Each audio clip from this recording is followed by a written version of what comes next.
हो गया। देखो, लाभ हानि में सबसे पहले फॉर्मूला सब तो याद हो गया होगा, नहीं? तो फॉर्मूला के बाद फॉर्मूला में क्या सब बताए थे? लाभ जब दिया रहेगा और उसमें विक्रय मूल्य दे देगा तो क्रय मूल्य बराबर क्या लिखेंगे? विक्रय मूल्य लाभ। तो फॉर्मूला सब थोड़ा सा याद कर लेगा। इसमें दूसरा सवाल क्या था? दूसरा सवाल पढ़ो तो, एक आदमी पढ़ो। एक व्यक्ति कुछ वस्तु P प्रति दर के भाव से खरीदता है तथा P बटा 8 प्रति वस्तु के भाव से बेच देता है, तो उसका प्रतिशत लाभ कितना होता है? उसका लाभ प्रतिशत जैसे क्रय मूल्य जो दिया हुआ है, यानी P वस्तु यानी 12 वस्तु का मूल्य कितना है? P रुपया। तो एक वस्तु का मूल्य कितना हो जाएगा? P बट्टा 12 रुपया। ये क्या निकल के आ गया? क्रय मूल्य P बट्टा 12। और क्या कहता है? विक्रय मूल्य कितना रुपया में? 8 P बाय 8 रुपया प्रति भाव के हिसाब से कोई वस्तु बेच रहा है। तो कहता है लाभ प्रतिशत ज्ञात करने के लिए तो लाभ निकाल लेंगे। सबसे पहले क्या करेंगे? लाभ निकाल। लाभ बराबर क्या होता? विक्रय मूल्य घटे क्रय मूल्य, घटा लेंगे तो कितना आ जाएगा? 3 P बट्टा 24। 24 क्या निकल के आ गया? लाभ। लाभ बराबर क्या लिखेंगे? लाभ प्रतिशत बराबर लाभ गुने 100 बट्टा क्रय मूल्य। P बट्टा 12 गुने 100 बट्टा P बट्टा 12। इसका काम कर लो। इसको हम लिख सकते हैं P गुने 100 गुने 12 बट्टा 24 गुने P कट गया, 12 दूना 24, ये हो गया 50% ना। तो लाभ प्रतिशत कितना निकल के आ गया? 50%।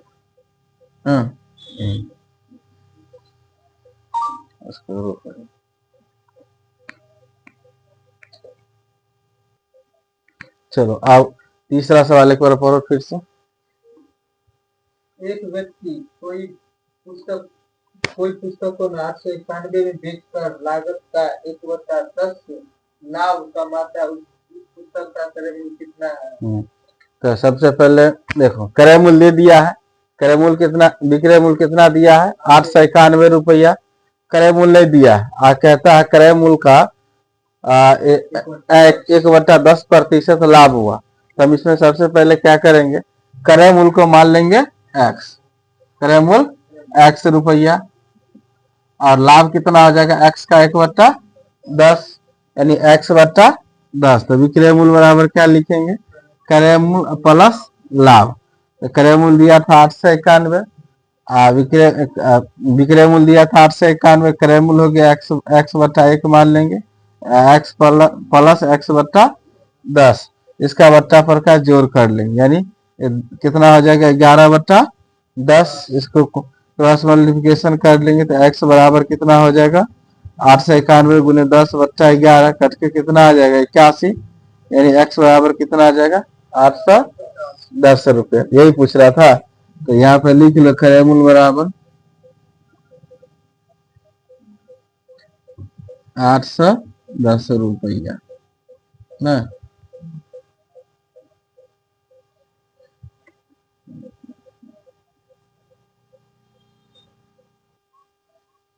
चलो तीसरा सवाल देखो। तीसरा सवाल में क्या कह रहा है?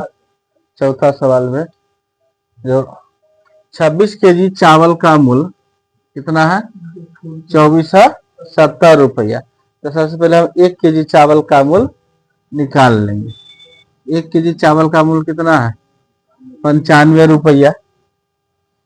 और एक केजी चावल का मूल्य, 1 केजी चावल कितना बेचा है? 110 रुपया में। तो 10 केजी चावल का मूल्य कितना हो गया? 1100 रुपया। तो यहाँ 26 केजी में से 10 केजी तो बेच दिया, तो बच गया कितना? 16 केजी बच गया। तो इसमें कह रहा था हमको 70 रुपया लाभ कमाना। तो क्रय मूल्य कितना था? 2470 रुपया। 70 रुपया का लाभ हो गया, तो विक्रय मूल्य टोटल कितना हो गया? 2540 रुपया। तो 10 केजी, इसमें 10 केजी चावल का विक्रय मूल्य घटा देंगे तो शेष 16 केजी चावल का मूल्य कितना निकल के आ जाएगा? 1440 रुपया। तो 1 केजी का मूल्य कितना हो जाएगा? 1440 बट्टा 16 काट देंगे। 16 नमा 144 और 0 कितना आ जाएगा? 90 रुपया आ गया। समझ में आया? चलो बना लो इसको।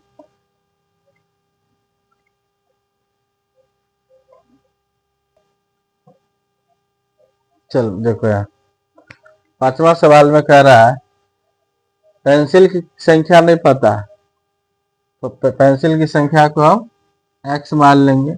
एक पेंसिल का विक्रय मूल्य कितना है? 2 रुपया 50 पैसा। तो इसका विक्रय मूल्य कितना हो जाएगा? 2 रुपया 50 गुने x बराबर 2 रुपया 50 पैसा। इसका विक्रय मूल्य निकल गया। लाभ दे दिया कितना? 110 रुपये। तो क्रय मूल्य बराबर क्या होगा? विक्रय मूल्य माइनस लाभ। तो ये क्या निकल के आ गया? इसका क्रय मूल्य निकल के आ गया। फिर कहता है पुनः पेंसिल के दाम वही रहेगा। तो एक पेंसिल के विक्रय मूल्य कितना दे दिया? 1 रुपया 75 पैसा। तो एक पेंसिल के विक्रय मूल्य निकालने के लिए x गुने 1 रुपया 75 पैसा। तो क्या निकल के आ गया? विक्रय मूल्य। हानि क्या दिया? 55 रुपया की हानि हो रहा। अगर हम 1 रुपया 75 पैसा के हिसाब से बेचते हैं तो हानि कितना हो रहा? 55 रुपया की हानि होता है। तो क्रय मूल्य बराबर क्या होगा? विक्रय मूल्य प्लस हानि, यानी 175 1 रुपया 75 पैसा प्लस 55 रुपये। अब देखो दोनों बराबर है, यहाँ पे क्रय मूल्य दोनों क्या है? अब बराबर आ गया। तो क्रय मूल्य बराबर क्रय मूल्य x वाले पे एक साथ कर लिए, यानी 2.5 रुपया 50 पैसा 1 रुपया 75 पैसा घट गया। माइनस है, इससे रहा था क्या हो गया? प्लस आ गया। कितना हो गया? 165। यहाँ हो गया 0.75 रुपया। x बराबर कितना होगा? 0 बट्टा 75 कर देंगे, पॉइंट पे रहेगा तो ऊपर 2 0। 25 दिया, 25 छक्के 25 छक्के 0 बच गया। कितना है? 220। एक पेंसिल की संख्या पूछ रहा था, पेंसिल की संख्या कितना हो गया? 220 रुपये। ठीक है, इसको बना लो।